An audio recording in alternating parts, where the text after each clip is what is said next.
Hi, everyone, and welcome to another episode of Crypto Parabellum Podcast. We usually don't start this way, but I feel it's worth putting in an intro to this episode. This is our 14th episode. We've talked about a breadth of issues from when we started in the summer. And we don't talk about their business a lot because, they're just humble guys. But if you don't know, Joel, one of the co-hosts of this podcast, is the CEO, and Alan is the COO of a company called Path Crypto.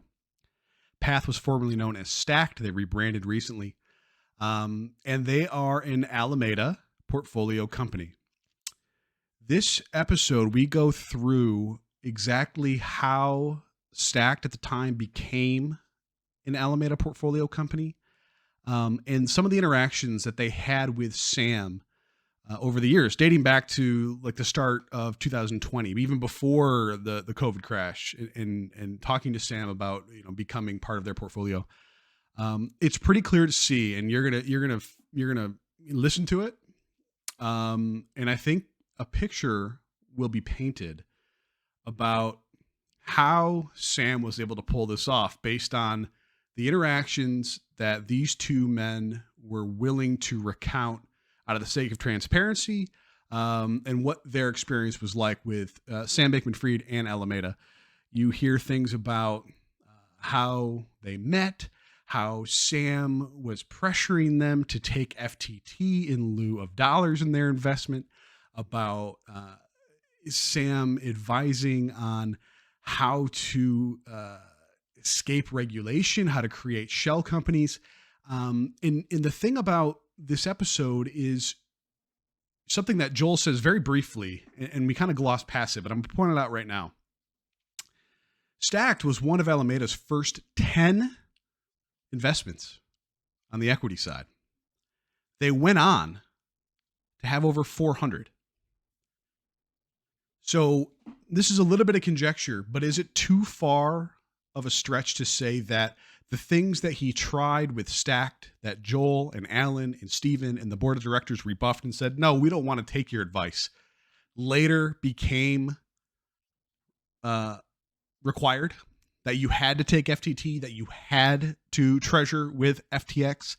I think those are the stories that are coming out now. So hopefully this helps shed some light on what it was like to partner with Alameda and with Sam. And I think this is an unbelievable episode.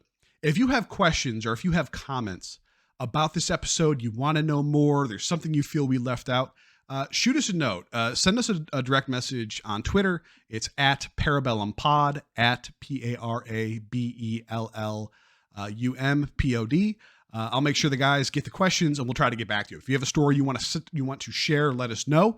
Without further ado, here is the episode. I think it's the best one, probably the most impactful one we've ever done and may ever do. So enjoy.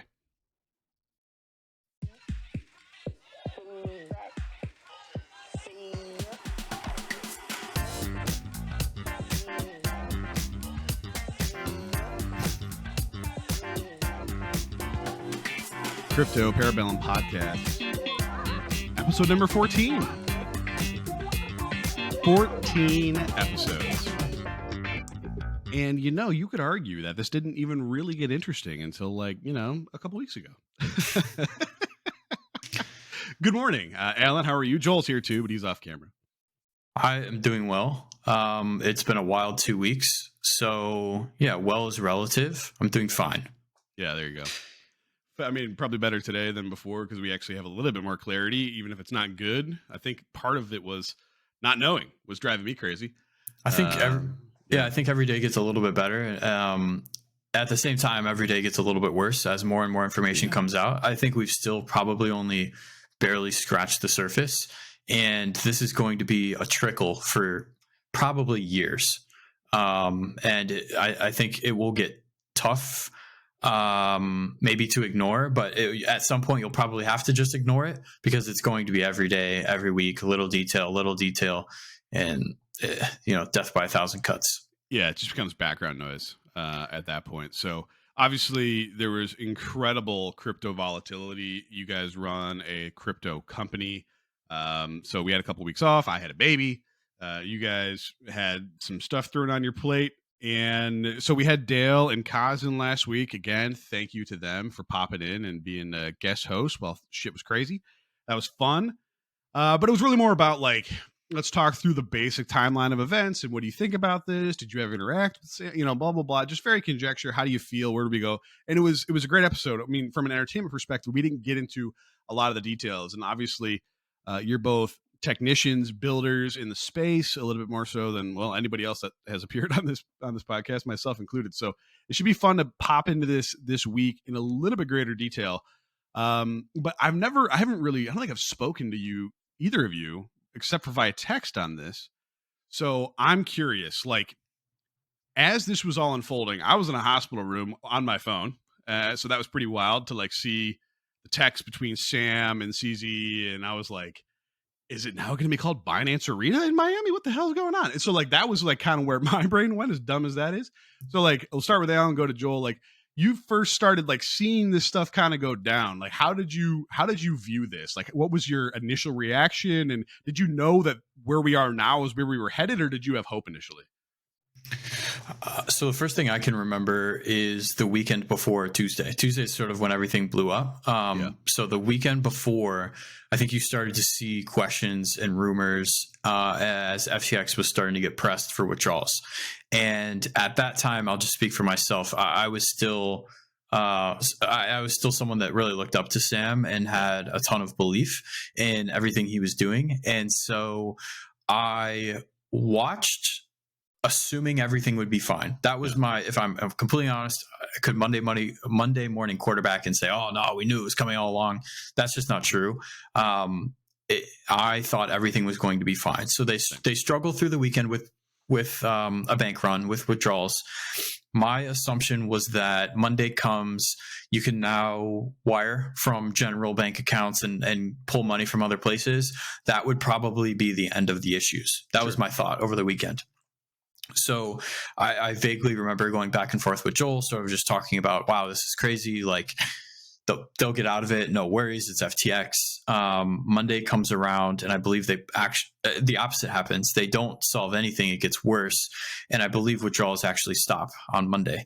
And then at that point, I would say I started to get pretty nervous. Full disclosure, I didn't have any money on FTX.com. I had money on FTX US. At the time that FTX.com paused, I took all my money out of FTX US. Nice. That was still available and possible at that time. My opinion at that time was that these businesses are different. FTX US, I know, is regulated. I believe has one-to-one backing and would be fine. Took my money out anyway because it was just unnecessary risk. Yeah. Then Tuesday comes, I think around this time. It's 10 o'clock Eastern. I think it was around this time, if not a little bit earlier. Sam put out a tweet about their acquisition. Their first investor is our last investor, and we've sold to Binance. And I remember immediately going back and forth with Joel, being like, just what? And I think we called each other and probably said the word what 45 times, just like a lot of weird silence. It was just disbelief. Very, very strange, very, very surreal. And I think at that time, we still really didn't yet know the level of potential fraud that was there. We were just saying, like, wow, I can't believe FTX is done. Like, they got screwed is the way that I felt or looked at it at that time. Yeah. And wow, was I wrong. So that sort of is the first couple of days in my mind. I'm sure we'll get into the rest of it, but that was my initial reaction. Interesting. So Joel, you had a little bit of overlap there based on what Alan said, since he was kind of talking about your conversations, but you mind walking us through how this all broke to you? Obviously you run a crypto company. Alameda is played a small role in that. What was your experience like?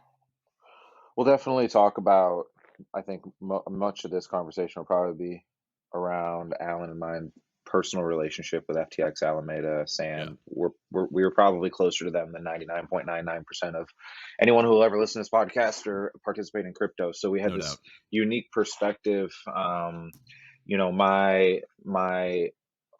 overall feeling was one of like disappointment and sadness. Like Alan, I had most of my stablecoin exposure was on FTX US. So here's what kind of went through my head as someone who is Alan and I were like uniquely positioned to lose all of our money in this because we should have trusted Sam more than anybody else. So the way it broke down for me was pretty simple. Alameda rumors start coming out. Don't care. No one understands their balance sheet anyways, and they're infinitely wealthy. Like obviously they've done nothing but print money. Like I don't care what CoinDesk has to say. Then we get a couple more days into that news cycle, and then for me, again, I'm just describing it from my point of view. Yeah. For me, the next like line of FUD was FTT. Well, I don't really care about that either. I've been sitting in stables for the better part of a year. I'm not exposed directly to crypto assets. Yes, at this time I'm exposed to the exchange, but I don't really care. Like it's okay. So CZ is going to do a CZ to, he's going to dump these bags, like whatever. Didn't really think much of it, but then this insolvency stuff regarding Alameda and their over collateralization of FTT is what started to get me nervous. But what really got me the most nervous was Sam. I'm sitting there kind of consuming all of this as a consumer like everyone else, but knowing Sam and having this like unique insight into how he has handled situations like this before. It's not the first time Sam, Alameda, or FTX has had FUD or people, whatever, right? Like, and to his own detriment, he's usually overly communicative, as we've seen now recently. Now he's had nothing better to do than tweet. So for me, I'm sitting there, and stuff starts really getting shady with FTX, but there's nothing I can do about it, and my money's on FTX US, and I know Brett, the CEO of FTX US formerly, and like Alan, I'm feeling okay about it. And then I'm like, you know what, out of an abundance of caution here, let me just like see if the wire transfer is still working. So what I did was I wire transferred a pretty small amount, like less than 100K to my bank account, like directly from FTX. And it gets processed quickly. And I'm like, oh, okay. Well, then I feel good. Then Sam tweets and says, FTX is fine, assets are fine. And this is at night-ish my time. I don't remember what day, I think Monday. And I'm like, oh, okay, well, that makes me feel better. And everything must be fine then, because Sam finally tweeted and said everything's fine and assets are backed 1-to-1 or whatever, gap audited, yada, yada, $1 billion in cash. And I'm like, yeah, I know FTX has billions of dollars in cash. Like, I'm not worried about it. It's fine. They already processed $6 billion worth of withdrawals. Whatever. So I go to sleep. I wake up the next morning and I check Twitter, and no tweet 12, 13, 14 hours from Sam. And I'm like, this is, I opened my phone and I Googled time in the Bahamas, and it was like 9:30 in the morning or something like that, 9:30, 10 in the morning. And I'm like, he should definitely have tweeted by now. And then I started thinking to myself, I'm like, why did I just wire, a little bit? Like, why didn't I take all my money off FTX? Like, why did I do that? And then I started getting nervous. And then again, he's not tweeting. Like another hour goes by. I'm like, fuck this. So I log in FTX US and I USDC, like on chain, get the rest of the shit out. And it hits my Coinbase account in 5 minutes. And I'm like, phew. So then I tweeted to the world. I'm like, hey, everyone, just so you know, I like moved all my money off FTX just because this is all super shady. And then literally hours later, our first investors are last, and then a couple of days later, bankruptcy. So for me, like Alan already kind of, I think, surmised like all of my thought process, but the way that I lived through it was as I just described. And like, that's how close I was. I mean, FTX US remained active from a withdrawal standpoint for another 4 or 5 days. So I guess I was within inside of 4 or 5 days of potentially losing my assets to bankruptcy. So that's super shady, but mostly I feel super sad and disappointed because even though I got away largely unscathed, the setback to the industry is almost irreparable. And I've been doing nothing but talking to shareholders and employees about it for the last 2 weeks. And there's a lot of unanswered questions. Dude, I just, first off, my heart was just pounding as you were telling that story, and I already knew the outcome. Like, yeah, that's, well, a couple of things. Obviously, we're friends. They're going to be like, oh, Jared's, blowing these dudes because they, whatever. But the fact that even though you guys know Sam better than most, Alameda led an investing round at your organization, and you both still knew, man, yo, something's not right. I'm getting out of here to protect yourselves. It has to be, I mean, you've built a lot with Path. You've built a lot in this industry. I'm not sure there's anything you guys will ever do that will speak to your individual knowledge of this space more than you being like, that's great, I'm still getting off. And it And saved Alan you did the guys, same and that's thing. great. Yeah. Alan did the same thing 3 months ago with BlockFi, another blue chip company that couldn't go anywhere because they're venture backed with billions of dollars or whatever. And he had that same scare recently. Yeah. So I was, not to go too far off topic, but I was sort of just thinking over this weekend how I wanted to take like account of how close was I to losing, and there was 3 specific scenarios that sort of came up in my mind. And this cycle, I told myself I learned a ton in 2017. I didn't perform very well from like an investment perspective in 2017. And so if I was going to sit around in this industry for 5 years, I better get it right the next time. And this cycle was my opportunity. So to try to reflect and learn for the next time, this last weekend, I sat back and said, how close was I to losing it all? Where were like the trigger points? And those were Celsius, BlockFi, FTX. Celsius was a small amount of money, but I got it out on time because of Twitter. Because I took, and this really isn't even my own, like I'm not bragging here. I took other people's research or other people's fear on Twitter and just said, it's not worth the risk. I do not need to risk 100% of assets for a 5% return. Right. Doesn't make sense. Not a good investment. So I pulled it out. A week later, Celsius paused withdrawals. BlockFi, I had term loans. So when most people interact with BlockFi, you have an open term loan. It means that you can put money in whenever you want, you can take money out whenever you want, and you get a set rate. If you have a large amount of money with BlockFi, you can negotiate individual terms with them where the lock is for a set period of months, and you can negotiate the rate over what the open term rate is. So I had a locked term loan, and I negotiated out for a fee. I had to pay BlockFi to pull my money out because I was ending my term early. And that was the best investment I've ever made, is paying that fee to get my money out. And I remember you and I talking about that. I remember us literally being like, I BlockFi, it can't happen, but just pay the fee. And that ended up being a good call. And then FTX, I didn't have exposure to .com, but .us ended up being the same demise. So my opinion on that is FTX US likely was uninvolved in this entire situation. And the vast number of employees, and I want to talk about that for a minute, were largely uninvolved. But because of the ownership structure, FTX US is getting rolled up.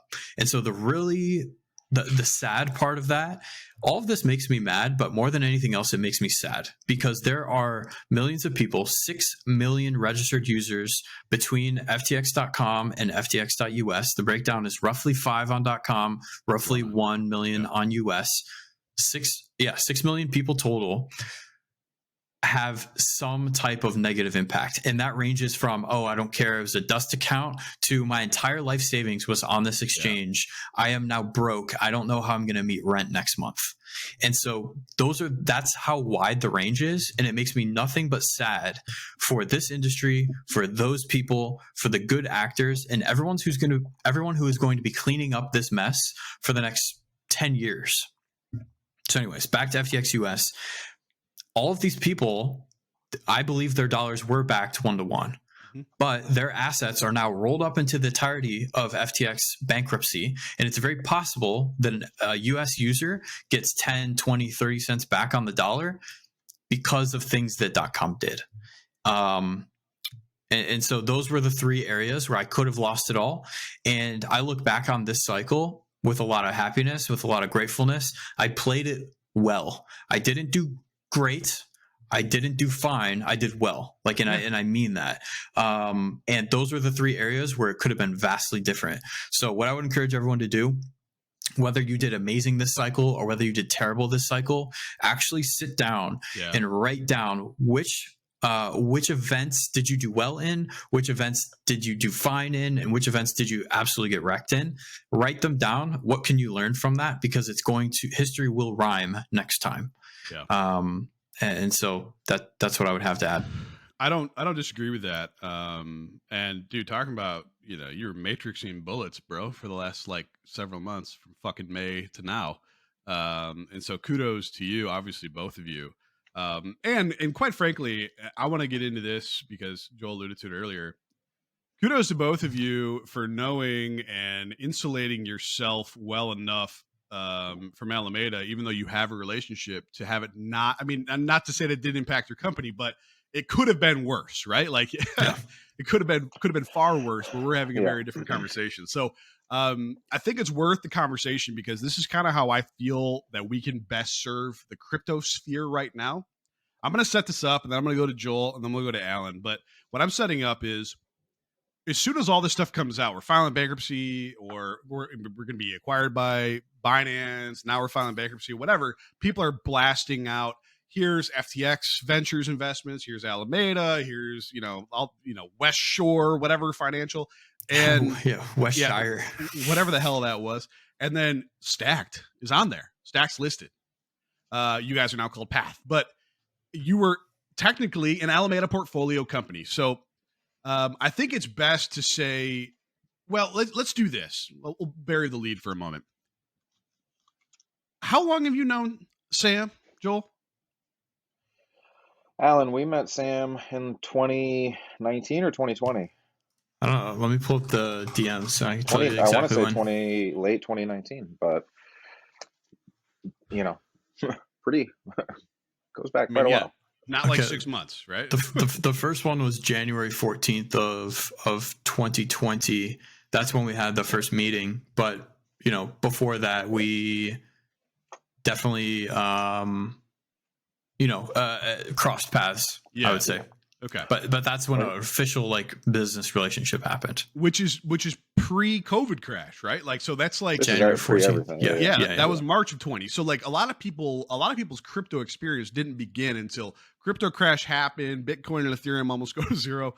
And then all of a sudden the money printer turns on, and then everything moves, right? So you guys were kind of new before that, and they weren't. I mean, obviously he was known because he'd been around, but like he wasn't really shit at that point, like how he was at the end. So that conversation, obviously you guys have a company at that point, and he's talking about whatever. How does that relationship develop to the point where Alameda becomes an investor in your company, right? Like, so can you talk through that? You don't have to go through all the deal. I know that it's very granular, but can you guys give like a 30,000 foot view on like how that happens? Yeah, let me kick it off and then pass it to Joel, because I think the initial start was Twitter DMs, and I actually have a whole thread about this that I posted probably a year ago. That the DMs on Twitter, they slap. They do really, really well. I remember your post on that. Yeah, that's a good point. So my first DM, I'll read it because this is what worked. If you want to know how to get the attention of a $10 billion fraudster allegedly, this is the way to do it. Apparently, that's the name of this episode, by the way. How to get attention from a $10 billion fraudster. I said, hey there, do you have someone in charge of partnerships that I could speak with? We have about $22 million of monthly trading volume. We're looking to move from another exchange. And he says, definitely. Can I create a Telegram group? If so, what's your handle? The rest is history. And so that is how it started. Alameda participated in 2 of our rounds. I'll just talk about how we got there and then give it to Joel to talk about what details. So starting in DM, we then had initial calls. Our interest in working with them at FTX was we ran a trading bot marketplace where we offered a marketplace of algorithms. Authors brought those algorithms into the marketplace. We handled all of the trade automation, and then users could subscribe to those authors' algorithms. Each exchange had what are called broker programs, and FTX at the time did not have a broker program. I think we were one of the first 10 sort of involved in that broker program. They designed it after a few meetings of suggestions from us, and so we were really early there. Sure. But then I'll give it to Joel because it's sort of his story to tell after that, whether he wants to. Yeah, well, I think our story is less important than like the overall impact of Alameda or FTX Ventures on the crypto landscape, because our story is probably not too that dissimilar from the other 423 or some odd investments over the course of 18 months that group made. They were wide they were definitely pray and spray. But when we first came across Alameda, and they didn't have FTX Ventures yet, FTX was smaller than Path is today, by pretty much all metrics. So it was a very different time. And so they were, we were a young startup looking to align ourselves with kind of the next come up in crypto VCs and providers. FTX clearly was one of those. It wasn't as clear then. But you fast forward a couple of years before they go bankrupt, we looked like geniuses. We were not just an Alameda Portco. We were one of Alameda's first ever investments. I don't know if we were first, but we had to have been out of those 400, like first 10 or something. I mean, we were super, super early in terms of the investments. This is when Alameda was still a profitable prop trading firm before they even started trying to get directionally, start making directional bets and all this other shit that they got into. Right. So we took a small investment from them. We built out the rest of the functionality from our business, and we built a profitable, revenue generating, big milestone KPI hitting tech business inside of crypto. So when we did our Series A, naturally we called Alameda again. We called a lot of people. We called Fidelity, we called DRW, we called Jump, we called Bybit. And fortunately, Bybit was willing to lead our round, and Alameda co-led with them. And so that's us. I mean, that's just some story. But and just real quickly, I'm not trying to focus on you guys. I'm just think a lot of people, myself included, because like I know top level, I'm just kind of curious and like shedding light on how that happens. Because when you say there's 430 companies, it's not like these guys were in bed with every single one of them and spoon fed them into building a company, and it's contagion across all of them. I'm just trying to show that like you were an independent business, you knew them, you got them into investing, and like obviously, like I'm saying, kudos to you guys for knowing how to work that and keeping you at arm's length. Anyway, sorry, go ahead. What I'm getting into is the fact that when we first met those guys, Alameda did respond to our emails, and they did give us ideas and took meetings with us. But then post Series A, and when everything started getting crazy and Sam became a $10 billion man, he was no longer possible to get a hold of. I don't think we had spoken to Sam at this point for like now more than over a year, right? Like he had stopped, and Alameda stopped responding to investor updates and stopped really caring about us, because again, 400 other investments. But here's the truth: we're also one of their only 400 investments that doesn't have a token. They were not fans of equity investments for lots of obvious reasons. Probably it's illiquid for starters, right? But we had a good business, and we drove volume to FTX, so it did make some sense for them to support us. But even though we didn't have a token, Alameda was adamant on us starting one. We spoke to Sam's personal lawyer for hours in the early days about doing a token. We talked a lot about we just really running through it, and we just kept coming back to the same conclusion, which was, one, our business doesn't need one. Two, the regulatory risk is too unclear. And those were good enough reasons to not have some Sam coin, even though Alan, Steven, my co-founder, myself, we were staring down the barrel of probably tens of millions of dollars relatively quickly for us personally by doing a token. It made no long-term sense for the business. And then you take it a step farther, Alameda wanted to treasure our money too. They wanted to take our capital and, pay us interest on it. We did a massive Series A. We said no to that as well. So these are a couple of things that we did. Do you also remember the suggestion to take the initial round, not the second round, in FTT? Yeah, and at the time, we wish we had done it.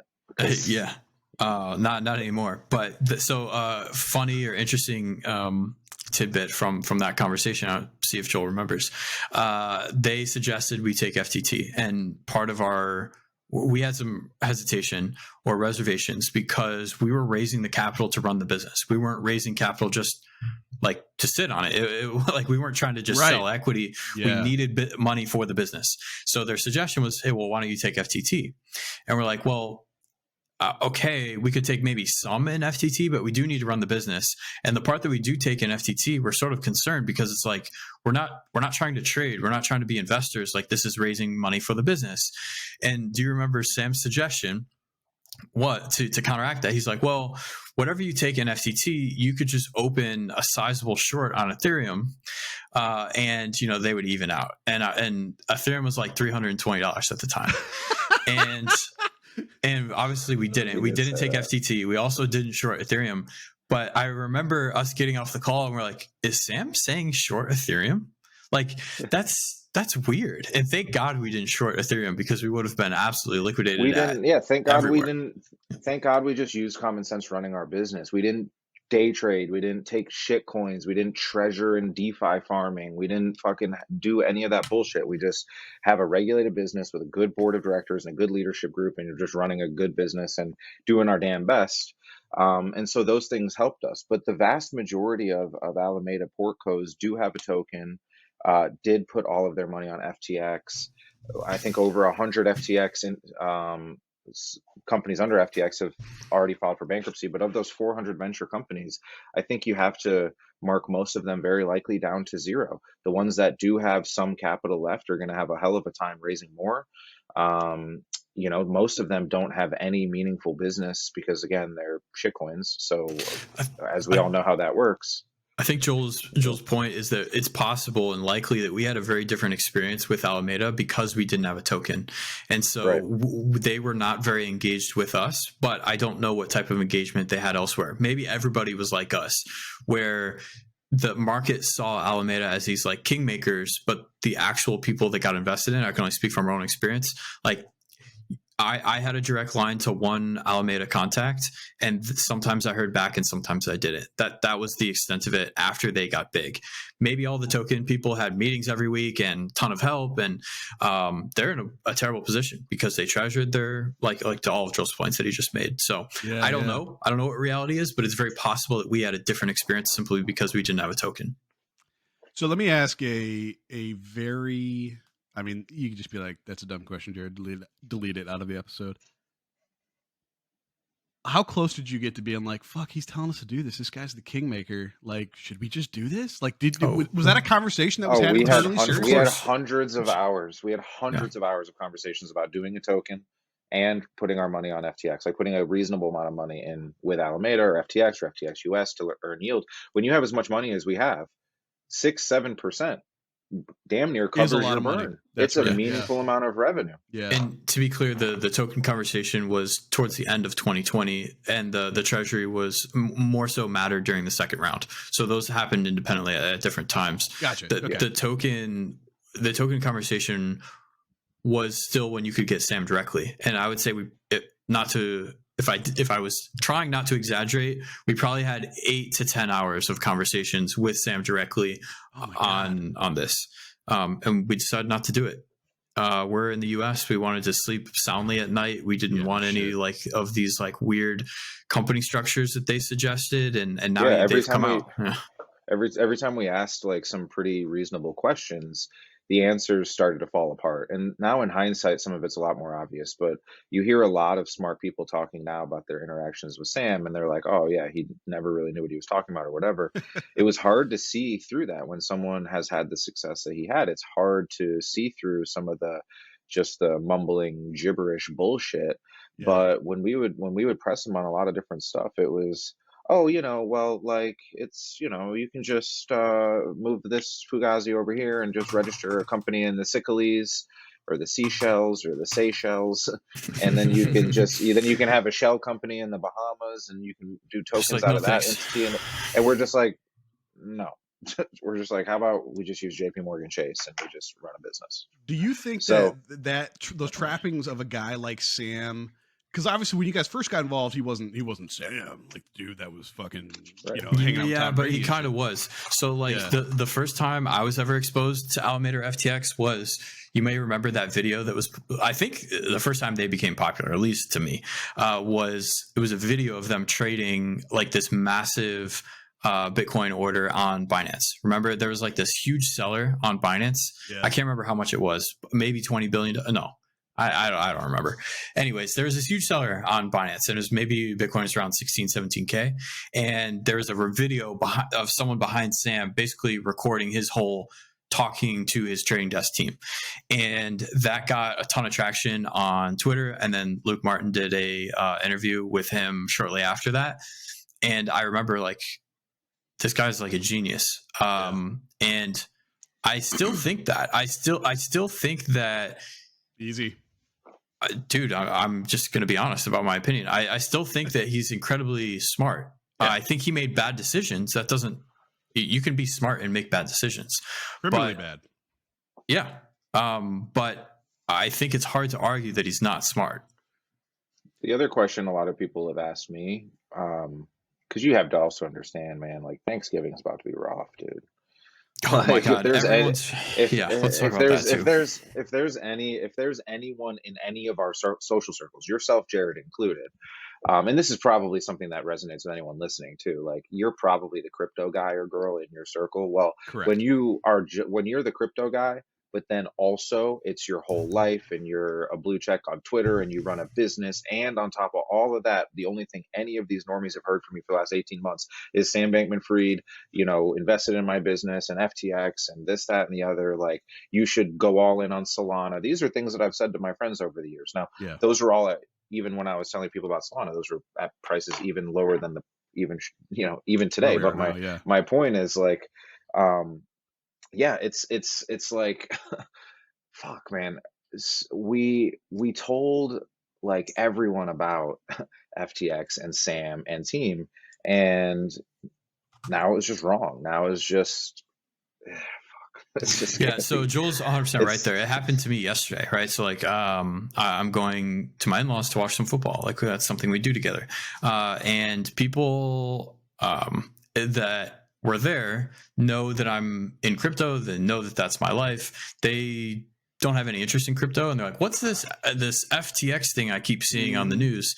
This has reached everybody. You see it. Like, my wife sends it to me, like the articles that she gets. She's not really into crypto, but it's like on her Instagram, and it's on her Apple News, and everyone will see this. And this is going to be a black eye for years to come. And personally, it's embarrassing, and it's hard. It's hard to cover. I have stopped. I cannot justify what happened. I'm not going to try. I'm going to say, yeah, this really sucks. This was incredibly unfortunate. It was probably fraud. I don't condone it, but it happened. Like, I'm not going to try to explain it away. And there's a lot of questions as to what is the future for crypto. And I'm not going to pretend to be like the bull boy of like, oh, it'll all be fine. We'll get another one. Like, no, we have years a lot of work to recover. And that is reality. It really sucks to be the crypto guy or gal in your circle right now. A lot more so than it did back in 2018. That's for sure. Yeah, no doubt. Like, people, it's like insane. But like, people were pretty close to me are like, bro, are you like okay? Like, are you gonna have to sell the house? Like, I'm like, guys, I have done very well for myself. Right. I could lose all my crypto and still pay for my goddamn house. It's not about me. This is an industry issue. Like, at the end of the day, fuck, man. Like, yes, I continue to avoid bullets. That's not by luck or accident. I've been here for 7 years.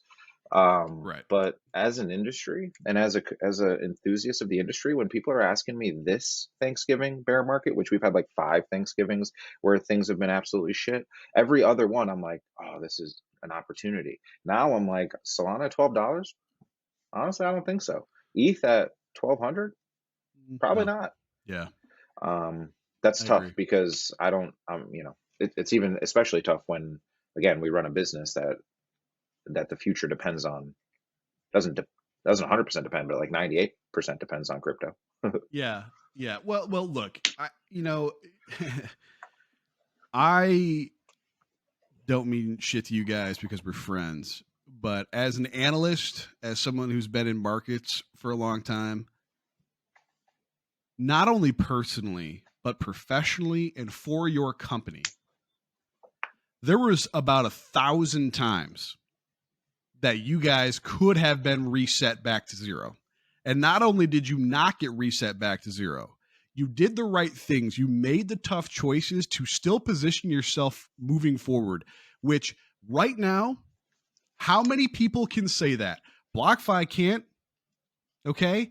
There's a ton of, you and Coinbase and crypto.com are like, that's about it. That's about it. There's 3 or not, is it crypto.com? Whatever. I was surprised you picked that one. Yeah, not crypto. The one that the dude, blockchain.com. Sorry, crypto.com is fucked. Blockchain.com. Blockchain.com, Coinbase, and you guys are like really the three that I think of that were like, yeah, no, we're not really impacted by that because we never really fucking made that deal with the devil. And everyone else did. And that is extremely impressive.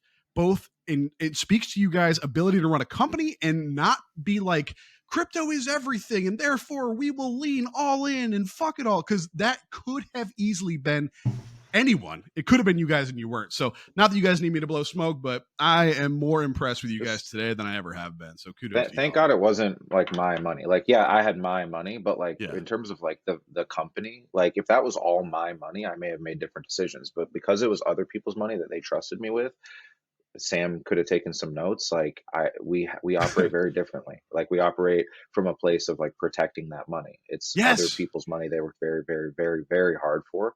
All of those big VC names that all of you guys see out in the news, from Sequoia to Tiger to all those smaller names you've never heard of, 99% of those are propped up by LPs or limited partners who are investors that make up all of that money. It's not Sequoia's money. It's people underneath Sequoia that give their money. Now, Sequoia is a different beast, but my venture capitalists, on average, were not Alameda with unlimited billions of dollars. Correct. They're firms with tens of millions in a fund. So investing 10% of that, 1 million or something like that, into us is a massive vote of confidence. So protecting that investor capital has always kind of led.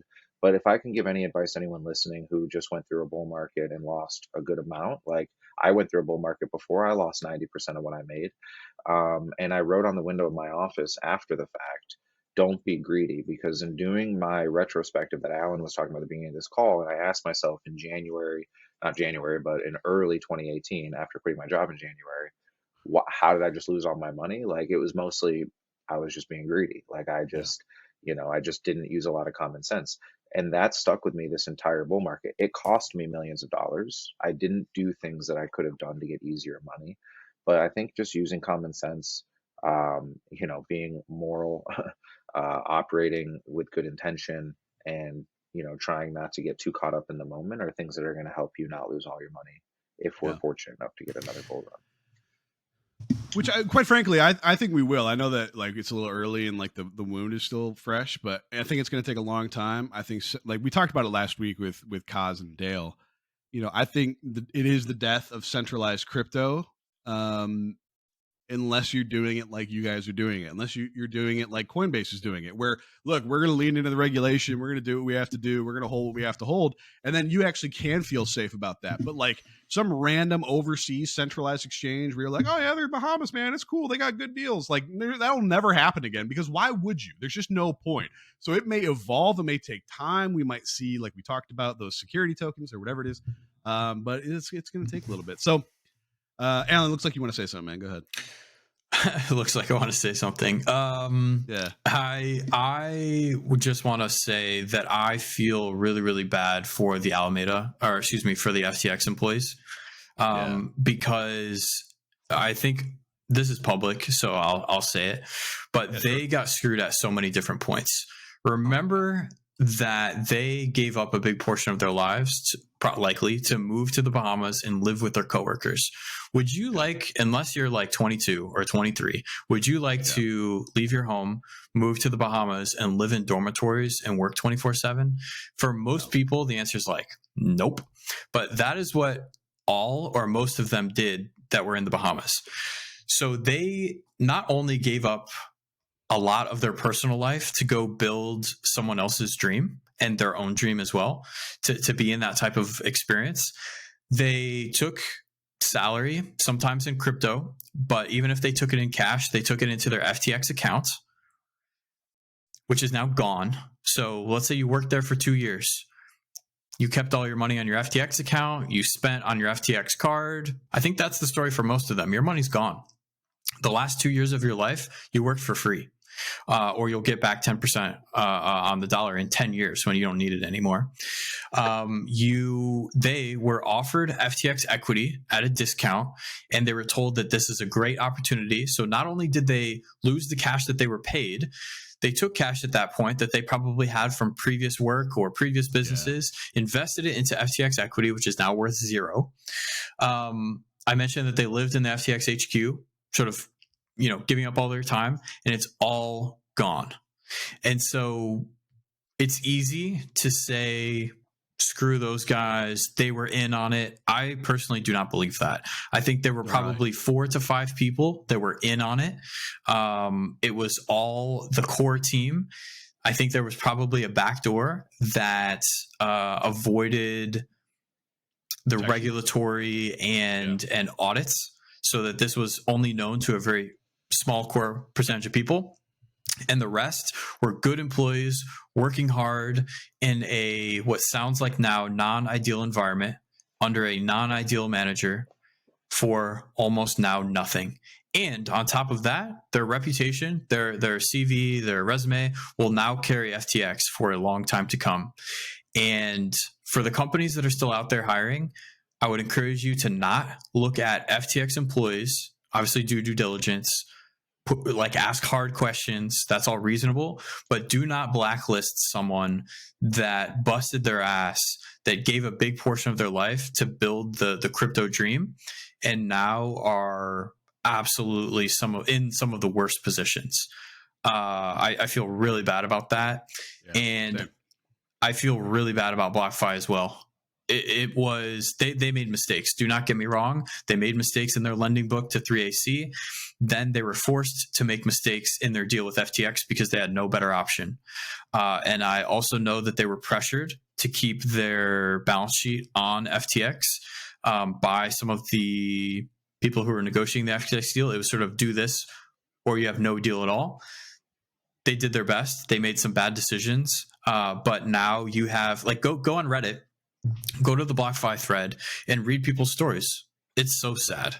It's so sad. And that is why this industry will take years to recover, because it ruined BlockFi, FTX, Voyager, HODL, FTX app, which is Blockfolio, Celsius, ruined people. People were treating it like a savings account. And it's gone.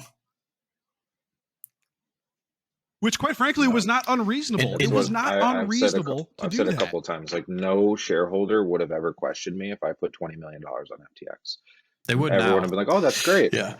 Obviously, but no one would have before, because again, when you have Tom Brady and a stadium and Formula One and Super Bowl commercials, et cetera, there is nothing safer. I would have trusted my money more with FTX than fucking Coinbase. Now, maybe that says something about my judgment that I need to reflect on. But in that moment, I feel like it's so many people got caught up, smart people. It's just so sad. And just echo Alan's point, man, 99.9% of people inside the FTX ecosystem and their hundreds of subsidiaries had no idea. I spoke to Brett Harrison on Friday of last week. So he's the former CEO of FTX US who stepped down a couple months before all this happened, purely out of luck because he wanted to run his own thing and went another direction. And I can speak, we didn't speak about this stuff, but I can speak with confidence that he and no one on his team and no one else really at large in the company outside of that core group that Alan mentioned had any idea or any way to know. Again, he was running a regulated business that offered stocks and everything. His balance sheet was good, his books were good, his finances were good, and there's no way to know. And now not only do they have this black eye because of the logo on their resume, but think about someone like Brett. I don't know the actual numbers at all, but this is a CEO of this company that was worth 30 some odd $1 billion. I have to imagine the equity loss for him, the equity downside is 9 figures. And so woe is me, some rich, super educated white man lost 9 figures, blah, blah. It doesn't matter. At the end of the day, people have families, man. People have families, people have lives, people did not deserve this. And they're good people who opened a lot of doors for me, who opened a lot of doors for Alan, who opened a lot of doors for people in this industry who hopefully now won't have doors slammed back in their face. I certainly am going to be opening those doors for those people. And I encourage everyone else to as well. If I could end this on one note, I know we're short on time. My take on this entire thing is Sam made a terrible decision. Alameda was caught up in the Terra LUNA situation. They had a massive hole. Sam at that point had two options. He could take the ego hit and the reputational damage, let Alameda fail, let them lose their money, which is Sam's money anyway. Let them lose that money, close up shop. You had a $40 billion business in FTX that had a sterling reputation. You had a sterling reputation. Everyone believed in you. You had every opportunity in the US. I think we'll get into that in future episodes of sort of the doors that they had open for them. Not fair to US companies, by the way. You had every advantage. You could have taken the L, rolled up Alameda, said, hey, that business failed, but I have a $40 billion behemoth that I'm going to run the rest of my life. And you decided that your dollars in Alameda were more important than effective altruism, than your legacy, than this industry. You made that decision. And so all this stuff on Twitter where it's like, oh, we did the best we could, I'm so sorry. Reflect on that. You made a bad decision and you are ruining the lives of millions of people. Millions. So you have now done more harm to millions of people than you will ever recover from, because I don't think you'll ever get the chance again. So anyone with this effective altruism sort of like spin to their lives, there's something that smells about that, because it just doesn't make sense. And now it has caused more harm from this one person than they will ever do good. And so it's on Sam. As the CEO, it's on you to make that one bad decision that led to another bad decision and another and another and another. But like, come on, stop. Yeah. Yeah. I don't disagree. I know you guys are both up against it. Joel, anything you want on the way out? I just hope that the people that are still in the ecosystem use this as an opportunity to remind themselves of why decentralized finance has so much potential. We can't run it like the Wild West. Like, let's not forget, there's been $50 billion worth of DeFi hacks since DeFi summer, 20 billion this year alone. So let's make no mistake, there's a lot of fraud happening across the board, and DeFi you could argue makes it easier to commit, but this continues to remind me kind of why we got here to begin with. And I think a lot of those problems are solvable. And I just really hope that there's somebody way, way smarter than me who's willing to take this on the chin and then keep working to solve that problem, because I'm not going to figure that out myself, neither is Alan or Jared. But if you're listening and you still believe in the greater kind of vision of this decentralized economy, finance being a part of it, blockchain doesn't even just have to include finance, of course. Hopefully this is nothing but a setback and doesn't prove to be a death blow. I really hope people stick around. Yeah. I agree. And you say you're not the guy, but you know what? I firmly believe that both of you are a piece to that long-term solution. Not the solution, but I think you're a piece to it, because you make the decisions to do the right things in a regulatory way, which quite frankly is the only way people are going to wade in again. If it's not regulated by the US where it's backed and you guys do things the right way, I don't think people get in. I think that takes time. Crypto or decentralized economies, we're going to answer a lot of questions for you. And if you're your everyday investor that wants upside, assuming this industry comes back, like, we are going to solve that problem. But blockchain and Web3 and even crypto goes so far beyond just investing.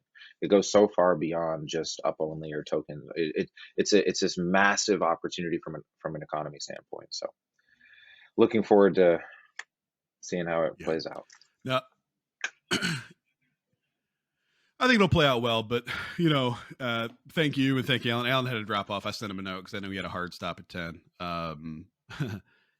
Thanks for coming on and talking about this, because I think this is going to easily be our most listened to episode. I think there's a good chance people want to know what somebody like you has to say, and really, like, obviously you're not going to do it, but I'll do it for you. Crypto needs more people like you and Alan that are willing to not accept tens of millions of dollars in FTT token. Because that'd have been $1 at the time and went to 80. I mean, like, that's it. That's game over, dude. You're on an island somewhere. Like, you could have done that if you were willing to cut corners, and you weren't. And that is, now we can all see 3AC was a fraud. Sam was a fraud. A bunch of other ones were. Luna, obviously, right? Like, those people all heard that siren Yeah. call and were like, fuck yeah, I'm gonna get rich. And you guys didn't because of your morals and who you are. So I'll continue Thanks, beating man. that fucking drum. That's why I love you guys. But you know, it's gonna take some time to build back, Sir, but appreciate you. We're in it, my brother.